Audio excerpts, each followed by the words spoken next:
Take आहे. ठीक आहे. तर नमस्कार दूध उत्पादक आणि पशुपालक मित्रांनो, तुम्ही जी तुमच्या जनावरांमध्ये केलेली इन्व्हेस्टमेंट आहे ती 3 वर्षामध्ये 5 पट कशी होऊ शकते याचं गणित मी आज तुम्हाला सांगणार आहे. तुम्ही जातवंत गायची किंवा जातवंत म्हशीची वासरं किंवा रेडकं जी आहेत ही छोटी असताना 8 महिन्याची 1 वर्षाची असताना विकत घ्यायची. आता हे जे आहे हे 8 महिन्याचं वासरू रेडी आहे आणि ही रेडी जी आहे ही 4,000 रुपयाला आज विकली गेलेली आहे. तर अशी छोटी रेडी किंवा छोटी वासरं तुम्ही विकत घ्यायची. त्या वासरांना तुम्ही प्रतिवर्ष किंवा प्रतिदिवस किती खर्च करणार आहेत, तर त्या वासराला जर 100% त्या रेडकाला 100% जर विकत चारा दिला तर पहिल्या वर्षी 5 किलो ते 7 किलो चारा तुम्हाला प्रतिदिवस त्याला द्यावा लागतो.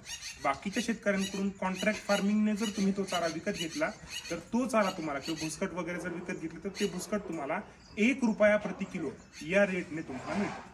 आणि ते मिळालेलं जे भुसकट आहे त्याचा पूर्ण वर्षाचा खर्च काढता तुम्हाला 2,000च्या आसपास 2,000 रुपये